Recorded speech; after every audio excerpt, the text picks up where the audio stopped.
লঙ্কা হয়নি, একটা লঙ্কা গাছে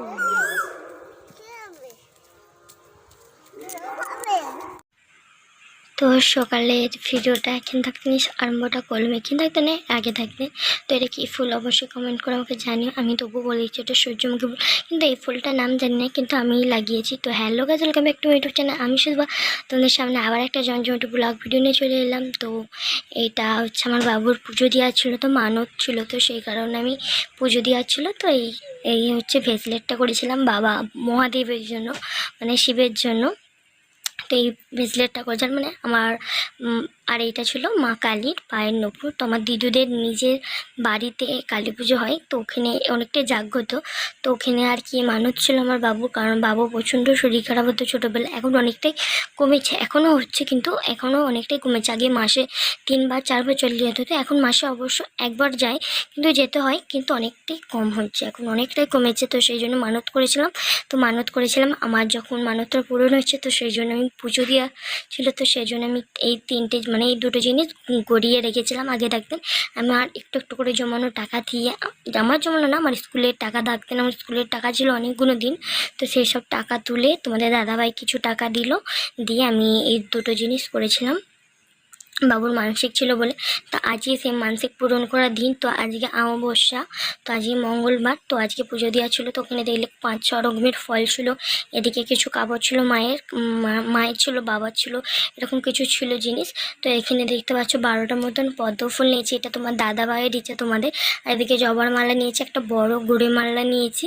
তো আমি বেরিয়ে পড়েছি আর কি মামার বাড়ি যাওয়ার জন্য। তো অনেকটাই কথা আমার উল্টো পাল্টা হয়ে যাচ্ছে, একটু ম্যানেজ করে নিও, কারণ আমার শরীরটা খুব একটা ভালো না, আর অনেক দিন ধরে আমি অনেক কিছু ব্লগ দিচ্ছি, তো সেভাবে আমার ব্লগগুলো এডিটও হচ্ছে না। দাদার বিয়ের ব্লগ এখনও পর্যন্ত আমি দিয়ে উঠতে পারিনি।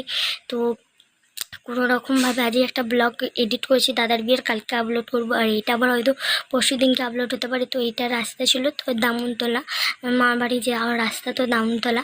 তো ওখানে নামদার হাই স্কুলটা দেখতে পেলে তোমরা, কে কে চিনো, কে কে পড়েছো নামদার হাই স্কুলে, তো অবশ্যই কমেন্ট করে জানিও। তো এরপর আর কি যাবো মামাদের বাড়ি যাওয়ার রাস্তায় ঢুকে পড়েছি। তো দেখতে পাচ্ছ এটাই এই কালী ঠাকুর, মানে আমি ঠাকুরটাও সমেত দিয়েছি, ঠাকুরের দামটা সমেত আমি দিয়েছি, ঠাকুরটা আমি দিয়েছি মানে দামটা আমাকে দিতে হয়েছে। তো এটা মানব ছিল, তো এটা দিয়েছি। তো আমি পুজো মাথায় করে নিয়ে যেতে পারবো না বলে, কারণ সারাদিনটা না খেয়ে থাকার ফলে জল পর্যন্ত খাইনি, তো সেজন্য একটু প্রবলেম হচ্ছিলো। তো সেই জন্য মামা বললো দিয়ে আমি তাহলে নিয়ে যাই। আর প্রচণ্ড ভারী ছিল পুজোর জায়গাটা, প্রচণ্ড ভারী ছিল, কারণ অনেক রকমের ছিল তো। আর ওই যে বড় মামা এবং ঠাকুর মশাই, আমি ঠাকুরই বলি, তো ওনারা মানে মামা আর উনি মিলে ঠাকুরকে মালাটা পরিয়ে দিচ্ছিলো। তো মা কালীকে মালাটা পরিয়ে ওদিকে ঝুলিয়ে রাখলো, কারণ আমি মালাটা দিয়েছিলাম পুরো ঘর অবধি। তো দেখতে পাচ্ছি একটা মালা কিন্তু বেঁকে আছে, ওই মালাটাই আমি দিয়েছি, কারণ ঘর অবধি দেওয়াটা আমার একটু মনে হলো যে উচিত, ঘর অবধি মায়ের গোলা থাকতে মালাটা যাওয়া, তো সেই জন্য ওটা দিয়েছি। তো এদিকে দিয়েছিলাম জবা মালা, ওইটাও 108টা ফুল দিয়ে মালা করে দিয়েছিল। তো এটা আমাদের বাড়ির গাছের ফুল। তো আমি মাকে ফোন করে বলে দিয়েছিলাম যে মা ফুল এরকম লাগবে আমার, তো মা বললো ঠিক আছে। তো তারপরে চলে গিয়েছিলাম আর কি গন্ডি কাটতে। তো গন্ডিটা এখন একটা ব্লগ হবে মানে মায়ের বিসর্জনে, তো সেই দিনটা দেখতে পাবে যে মন্দির থাকতে কতটা পুকুরে গিয়ে আমার দিকে গন্ডি কাটতে হয়েছিল। তো তখন আমি বলে দেবো। তো অনেকটা দূর থাকতে গন্ডি কেটে কেটে এলাম, আর ভিডিওটা আমার একটা বোন করে দিচ্ছিলো, আর মাঝপথে প্রচণ্ড অন্ধকার লাগছিলো, কারণ আলো ছিল না সেভাবে, তো সেই জন্য একটু প্রবলেম হচ্ছিলো। তো কোনো রকমভাবে একটু ম্যানেজ করে নাও ভিডিওটাকে, এই টোনটা কোনো রকম ম্যানেজ করে নাও, এরপর অবশ্যই ভালো দিক আসবে, ভালোভাবে একটু দেখতে পাবে। তো পুরো ভিডিওটা অবশ্যই দেখো, অবশ্যই কমেন্ট করে জানিও কার কেমন লাগলো।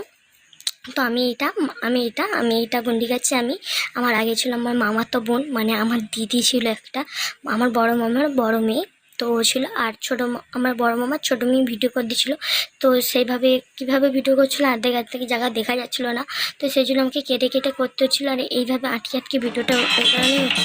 তো এবার অলরেডি তুমি বুঝতে পারবে, এই যে আমি এবার মাঠে চলে এসেছি। তো একটু আওয়াজ একটু ম্যানেজ করে নিও তোমরা, আমার ভয়েসের সাথে সাথে একটু আওয়াজ আসবে, তো একটু ম্যানেজ করো। তো এইদিকে দেখতে পাচ্ছ এইরকম। তো অনেকটা মানে মায়ের মন্দিরের কাছাকাছি আমরা চলে এসেছি। তো আমরা মায়ের মন্দিরের কাছাকাছি আর কি রাস্তাতে চলে এসেছি। তো ওই জন্যে আলোটা দেখতে পাচ্ছ, মানে রাস্তাতে বলতে গেলে মাঠে আমি চলেই এসেছি। তো এখানে থাকতে আমরা ঘুরে পড়বো মায়ের মন্দিরের দিকে। তো এই মন্দিরটা আমার মামা দিদির নিজস্ব। তো আমার একটা দাদু ছিল, সে খোঁড়া, তো সে নিজে মাকে তুলেছিল বলতে মায়ের পুজো করার ইচ্ছা ছিল তার কার্তিক মাসে, যেটা কালী পুজো হয় প্রত্যেক বছর কার্তিক মাসে। সবাই বাড়িতে হয় নাকি জানি না, কিছু কিছু বাড়িতে হয় এবং গোটা পাড়াতে হয়, যেটা আমরা দীপাবলি বলে উৎসব করি। তো ওই তখনের জন্য তৈরি করেছিল, কিন্তু তখনের জন্য সে অসুস্থর জন্য সে পুজোটা করতে পেরেছিল না। তো তারপর মা স্বপ্নে দেখা দেয় যে এইভাবে তুমি এই মাসে পুজোটা করো। তো সেই বৈশাখ মাসে অমাবস্যাতে পুজো করতে বলেছিল। তো সেই জন্য আমার নিজের দাদু মামা দাদু, তো সে এই পুজোটা তুলেছিল। তো সেই এই পুজোটা করতো। এখন আর আমার মামা দাদু নেই। অনেক দিন আগে আমি জন্ম নেওয়ার 1 বছর আগে আমার দাদু মারা যায়। তো মারা যাওয়ার পর কে পুজো করবে না, আমার বড় মামা নিজে করে পুজোটা। বড় মামা নিজে বলতে মামা সমস্ত জোগাড় জানতো, সমস্তটাই আমার বড় মামা করে এবং বামুন ঠাকুর ডেকে পুজোটা হয়। তো এখানে অনেক জায়গায় অনেক দূর থাকতে মানত করে, তো সমস্ত মানত পূরণ হয়। তো আমিও করেছিলাম মানত, তো আমারও মানত পূরণ হয়েছে। আমার ছেলে অনেকটাই সুস্থ আছে। তো মায়ের কাছে সবসময় কামনা করি যে মা আমার ছেলেকে সবসময়ের জন্য ভালো রেখো। তো সেই জন্য আমি বাবুর গন্ডি গেছিলাম, আরও 2 বছর আমাকে যেতে হবে গন্ডি কাটতে আমার ছেলের জন্যই। তো এইটা আমার দিদি কাটছে, মানে মামার মেয়ে, বড় মামার মেয়ে। আর ওইদিকে তো আমরা পরপর আর আমার বড় মামি জল ছড়া দিয়ে যাচ্ছে। তো ওইটা করতে হয়, তো সেই জন্য যাচ্ছে। আর আমি গন্ডি কাটতে অনেকটাই অসুস্থ হয়ে পড়েছিলাম, কিন্তু কাকু বুঝতে দিইনি। আমি মাকে ডেকে আমার মতনভাবে আমি যাচ্ছিলাম গন্ডিটা কেটে, এবং আমি বারবার তোলেও যাচ্ছিলাম। তো আমার দাদারে বলছে কি রে পড়ে যাবি নাকি, এবং ওই পেছন দিকটা খাল, আর তো বারবার দাদারে বলছে খালে পড়ে যাবি। কিন্তু আমি তো মানত করেছি তোমাকে কাটতেই হবে। আর আমি টলছিলাম, কারণ সারা দিনটা না খেয়েছিলাম এবং আমি একটুকু জল পর্যন্ত আমি খেয়েছিলাম না আমার ছেলের জন্য। কারণ আমার ছেলের মঙ্গল কামনার জন্য আমি মায়ের কাছে মানত করেছি, অবশ্যই আমাকে মানতটা পূরণ করতে হবে। তো সেই জন্য আমি জল পর্যন্ত খেয়েছিলাম না সেই সময়ে। তো আমি গন্ডিটা কেটে আসার পর আমি জল খেয়েছিলাম পুষ্পাঞ্জলি দেওয়ার একটু আগে, কারণ আমি আর থাকতে পারছিলাম না গন্ডি কাটার পর। পুকুরের পাশে একটা মন্দিরের পাশে একটা পুকুর আছে। তো ওই পুকুরটাতে আমরা এমনি স্নান করতে গেছিলাম গন্ডি কেটে কাটার পর। তো সেই সময় আমার প্রচণ্ড শরীর খারাপ হচ্ছিলাম, কিন্তু কাকু বলেন, আমি কোনো রকম হেঁটে যাচ্ছিলাম আর মাকে জানাচ্ছিলাম মা আমার কিছু যেন না হয়। তো এইটাই জানাচ্ছিলাম, আর আমি এখন বলছি কিন্তু টিকটিকি ডাকছে। তো এটা কে কতটা সত্যভাবে জানো না, আমি কিন্তু ভাবি যে সত্যি। তো এখন মায়ের আরতি চলছে। তো আরতিটা আমি মন্দিরের উপরে উঠতে পারিনি, কারণ প্রচণ্ড ভিড় ছিল। তো সেই কারণে মন্দিরে আমি উঠে বসতে পারিনি। এই বছরের জন্য আমি বসতে পারিনি, কারণ আগামী বছর যেটা গেল, তো ওই বছর আমি কিন্তু বসতে পেরেছি, প্রদীপ জ্বালাতে পেরেছি, সমস্ত কিছুটা আমি ওখানে বসে দেখতে পেরেছি মায়ের সমস্ত পুজোটা। এবছরে কেন জানি না মায়ের মন্দিরে আমি সেইভাবে উঠে পুজোটা দেখতে পারিনি, কিন্তু মায়ের মন্দিরের মায়ের সামনে আমি বসে কিন্তু দেখেছি অনেক কিছুটাই, আর কিছুটা আমি সেভাবে দেখতে পারিনি। আর মাকে যে সময় আমি দিয়েছিলাম জিনিসটা মায়ের, আমার তো পুষ্পাঞ্জলি দেওয়া হয়ে গেছে অলরেডি, কিন্তু যখন আমি দিয়েছিলাম আর কি মায়ের জিনিসগুলো মাকে পড়ানোর জন্য, তো সেটা শুদ্ধিকরণ করে তারপর মাকে পড়ানো হয়েছিল বাবুর নামে উৎসর্গ করে। যে ওর নামে যেহেতু মানত ছিল, তো সেই জন্য ওর নামে উৎসর্গ করে মায়ের পায়ে এবং বাবার হাতে পড়ানো হয়েছিল। তো সেই সময় তারপরে পুষ্পাঞ্জলিটা দিচ্ছি, তো সেই সময় আমার কেউ ভিডিও করে দিয়াচ্ছিল না, তো সেই জন্য আমি আর দেখাতে পারিনি ওটা। তো তারপরে মায়ের আরতি চলছিল ওইদিকে, তো আরতি হচ্ছিলো, আর এদিকে আমরা এদিকে বসেছিলাম। তো দেখো মায়ের আরতিটা। আর এই ভিডিওটা এটা প্রথমবার হবে। আমি এবারে জানি না কেন একসাথে অনেকটা ভিডিও দিতে পারছি না, কারণ অনেকটা বড় তো, আর আমার একদিনে তাহলে আমার আর আপলোড হবে না। আর এদিকে দেখতে পাচ্ছ বাবু আর দিদির মেয়ে শুয়েছে, আর আমার একটা ছোট্ট মাসির মেয়ে শুয়েছে। তো সেও ছোটো, তো 4-3 জনকে শু করে ইচ্ছে, আর ওদিকে গাছ ফাটছিল, তো সেই জন্য একটু প্রবলেম হচ্ছিলো। তো সেই জন্য কী করবো, আর আমি আমার বাবুর কান ধরছি, আমার দিদি তার মেয়ের কান ধরছে, মামি আমার বোনের কান ধরছে, আবার কখনো কখনো মামি দুজনেরই কান ধরছে। আমরা কান ছেড়ে দিই, আমরা আমাদের কান চিপছি, কারণ প্রচণ্ড গাছ বোমের আওয়াজগুলো প্রচণ্ড ছিল। আর আমার ছেলেরও গাছ বোমের মানত ছিল, তো এটা মানতের মধ্যেই পড়ে। তো আমার ছেলের গাছ দেবো, তো গাছ বোমটা দেবো। তো আমার ছেলের গাছ বোমটা একদম শেষে দিয়ে মায়ের বিসর্জন হবে। তো সেই জন্য ওইটা আমারটা শেষেই হবে।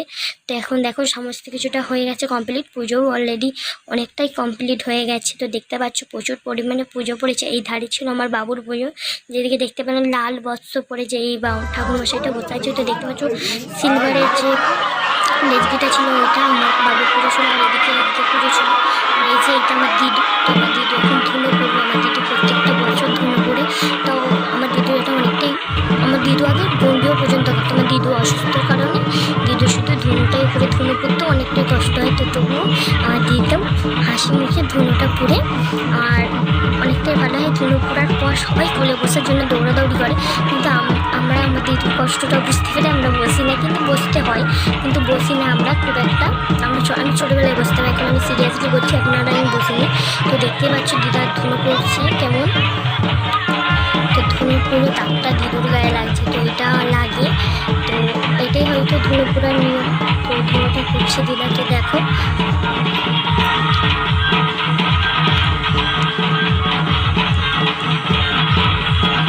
তো ধুনোটা কিন্তু অনেকটা উঁচু পর্যন্ত একবার উঠে পড়তেছে। তো দেখতে পাচ্ছি ধুনোটা দেওয়ার সাথে সাথে উঠে পড়ে পড়ছে, কারণ ধুনোটা এইটাই, ধুনো পোড়া মানে এইটা। ধুনোটা অনেকভাবে ছুঁড়ে ছুঁড়ে দিতে হবে, তো দিলে পরে ধুনোটা ভালো পুড়বে। তো ওইটাই হচ্ছে ধুনো পোড়া। দেখতে পেলে দিদার ধুনোটা ভালোভাবে পড়ছে আমার দিদা, দুটো হাতে এবং একটা মাথায়। তো দিদু নিয়ে ধুনোটা পড়ছে। তো এইভাবেই ধুনো পড়তে হয় দিদুকে প্রত্যেকটা বছরই নেয়, এবছরও দিদু পড়ছে ধুনো। তো আগামী বছরও হয়তো দিদু ধুনো পড়বে। তো দেখতে পাচ্ছ মামা একবার ওর ভিতরে কিন্তু প্যাকাটি আছে, শুধু ধুনো তা না, এর ভিতরে কিন্তু প্যাকাটি আছে। তো মাছ দিয়ে করতে হয় এটা। তো চলো দেখো কীভাবে ধুনোটা করে না, দেখতে থাকো।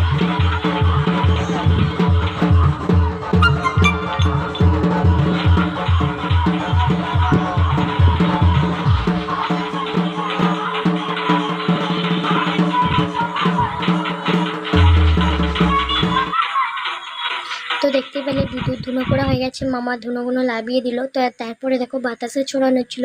আর এইদিকে কিন্তু সকালও হয়ে গিয়েছিলো, সকাল 5টা কি 4টে এরকম বাজবে, 4:45 আর বাজবে এরকম। তো এখন বাতাসা ছড়ানো হচ্ছিলো, তো আমার বাবুরও বাতাসা ছড়ানো হচ্ছিলো, তো এটা মামা ছড়ালো। আর এদিকে আমি আর বনু, তো বড় মামার মেয়ে। আর এই পুকুরটাতেই আমি স্নান করতে গেছিলাম, যেটা বলছিলাম তোমাদের দিকে একটু আগে। আমি কোনো রকমভাবে গিয়ে স্নানটা করে উঠে এসেছি, তবে আমি একটু শরীরটা ঠিক হয়েছে। আর আকাশটা দেখো, সকালের আকাশটা কিন্তু খুব সুন্দর লাগছে। আর এই যে দেখতে পাচ্ছ আমার বাবুর যে বোন, তো এই বোনটা ফাটানোর জন্য রেডি হয়ে গেছে। গিয়েছিলাম বাবু আমি পুজো হলো, আর আমি এখন তো দিতে পারিনি কারণ আমি প্রচণ্ড ভয় লাগতো, সেই জন্য মামা দিয়েছে। তো দেখো বমের আওয়াজগুলো দেখো কী তীব্র আওয়াজ, প্রচুর পরিমাণে তীব্র আওয়াজ। আর অনেকগুলো বম একসাথে দিয়েছে। তো দেখতে পাচ্ছ মাছগুলো কীভাবে সরে যাচ্ছে, আর আমি সে সময় কোনোরকম ভিডিও করছি আর এক হাত দিয়ে কাঁচিয়ে রেখেছি, কারণ প্রচণ্ড ভয় লাগে। তো দেখতে পাচ্ছ আওয়াজটা, তো দেখো আওয়াজটা কীভাবে কতটা জোর।